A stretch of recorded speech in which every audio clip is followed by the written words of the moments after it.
The Selfish Path to Romance. Download Chapter 1 for free at drkenner.com and at amazon.com. Would you like some cake? I'm not supposed to. Don't worry so much about not supposed to.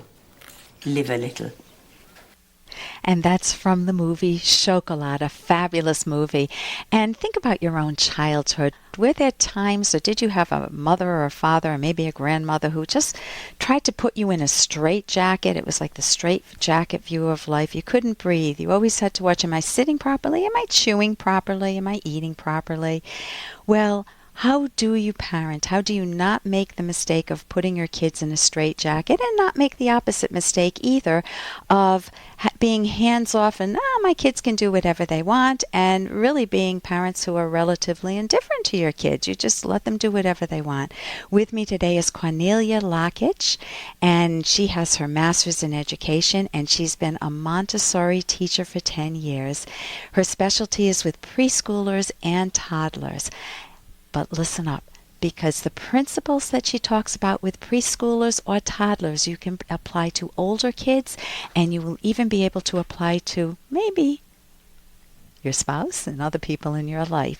So how do you end up enjoying parenting? That's our topic, rather than regretting that you ever had kids. And welcome, Cornelia. Hi, Ellen. Thank you so much for having me. Oh, thank you for being on the show. And talk a little bit about the Montessori method. That's your training. Yes, it is. Montessorians often describe their method as an aid to life. Now, Dr. Montessori identified that within every child is the adult that he is going to become. And so childhood is that time period when the new adult is being created. So our goal as teachers and as parents is to help the unfolding of that process to the utmost. Or in Montessori language, we say to help the child reach his fullest potential. So what that means is we want him to discover his strongest values, his favorite subjects, that he can make good choices, and that we're there to encourage him where he feels weakest and just generally help him to be the best that he can be. I wish I had a Montessori education. It is because it truly builds confidence, because they're learning how to make their own choices, it sounds like, and you're not telling them what they should do, what they should value in life, whether it's you have to go to soccer. I love soccer. I was in soccer. You have to go to soccer. Yeah. To your kid, it's more, well, what do you enjoy? You introduce them to multiple different hobbies, and then you let them choose. And that is how Dr. Montessori designed her multi-age classrooms, where there are specially designed materials that essentially guide the children in the basic areas of study, so language development, math, and geography, music, sensorial education, etc. And the children have freedom of choice and freedom of movement within the classroom to choose from their repertoire of activities that they've been shown. And they learn amazingly quickly. I just remember with my own kids, they went to a Montessori school, that they learned to read at a young age. And then my son had to break away from a Montessori school, and one of his new teachers in preschool because he had gone to Montessori school very young, preschool said, "Oh no, you never should have taught him to read till till some teeth came in, certain teeth." And she was teaching him all about fairies and fairy tales, and it's like, no, these kids can learn amazingly well.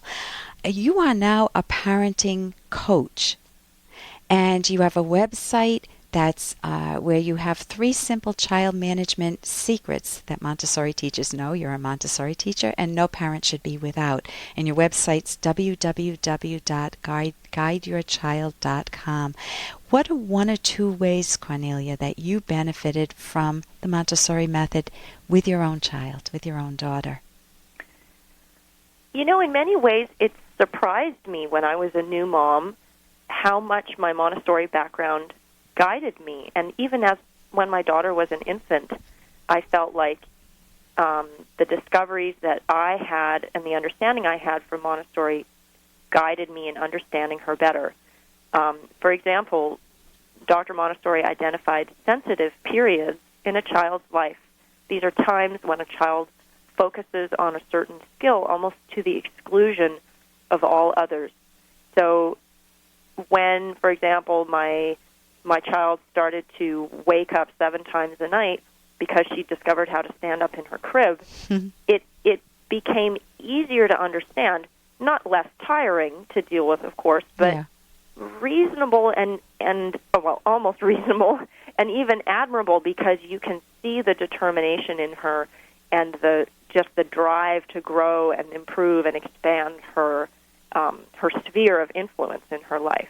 Rather than saying, I can't believe she's up again, she's driving me crazy, I don't know I ever had kids, and I need to discipline her, and I need to yell at her or spank her. She's being bad or something. She's being bad, right. Instead, if you see it as, this is your fresh vision of parenting, you see it as, she's learning to stand, and she's practicing, and she's so energized. Look at her. And it's still, as you say, it's very tiring, so hopefully you and your hubby will take turns going in. Oh, yeah. You always need help. Yeah.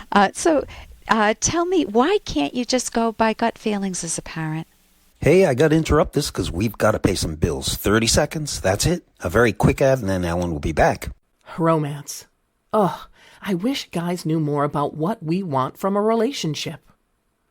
Boy, I wish I knew more about what I want. Where's that ad I saw? Here it is. The Selfish Path to Romance. A serious romance guidebook. Download Chapter 1 for free at selfishromance.com and buy it at amazon.com.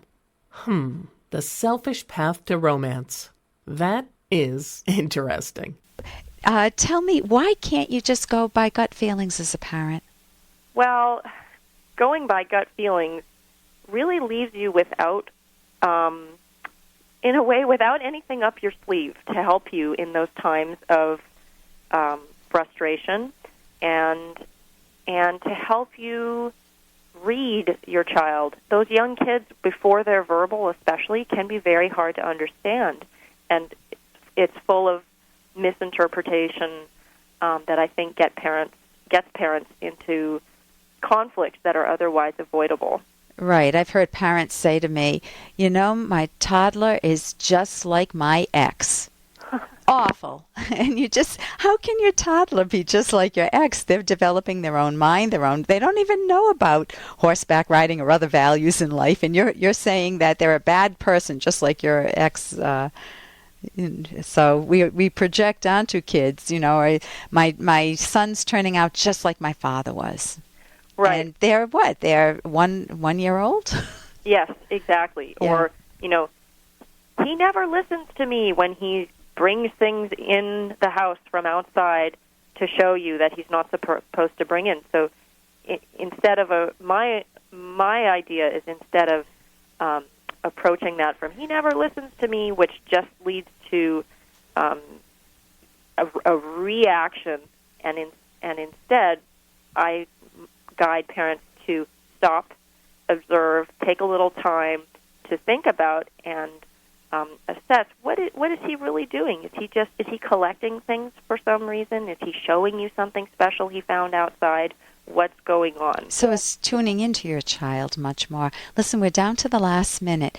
Parenting is a learned skill, and when you have the wrong teacher, you learn the wrong methods. But Cornelia Lockitch is a wonderful teacher, and you are also a parenting coach, and people can reach you by going to your website, www.guideyourchild.com, and you have a free special report that you offer people with wonderful tips in it, and you also have a newsletter, right? Yes, I do. It comes out every 2 weeks, and it's a great way to find out more about my Guide Your Child parenting method. Right. So whether you're a grandparent dealing with the little ones or a parent and you want some more skills, definitely go to www.guideyourchild.com. Listen, thank you so much for joining us today. Thank you, Elle. For more Dr. Kenner podcast, go to drkenner.com and please listen to this ad. Here's an excerpt from The Selfish Path to Romance by Drs. Kenner and Locke. If you must criticize, avoid understating or overstating. Consider Marcy saying to her husband Doug, "The past 3 days you told me you'd be home for dinner at 6, and I planned for dinner at that time. When you came home at 7:30 again, I felt angry. I wish you had called me. I waited around when I could have gone to the gym."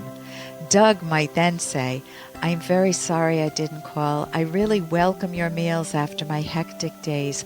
I'll make sure from now on to notify you as soon as I know my schedule has changed." Had Marcy told Doug that he was always late, he would have immediately recalled times he came home on time or early, and he would have dismissed her complaint. He then might have attacked her with times she was late. They would have failed to communicate effectively. Download Chapter 1 for free at drkenner.com and at amazon.com.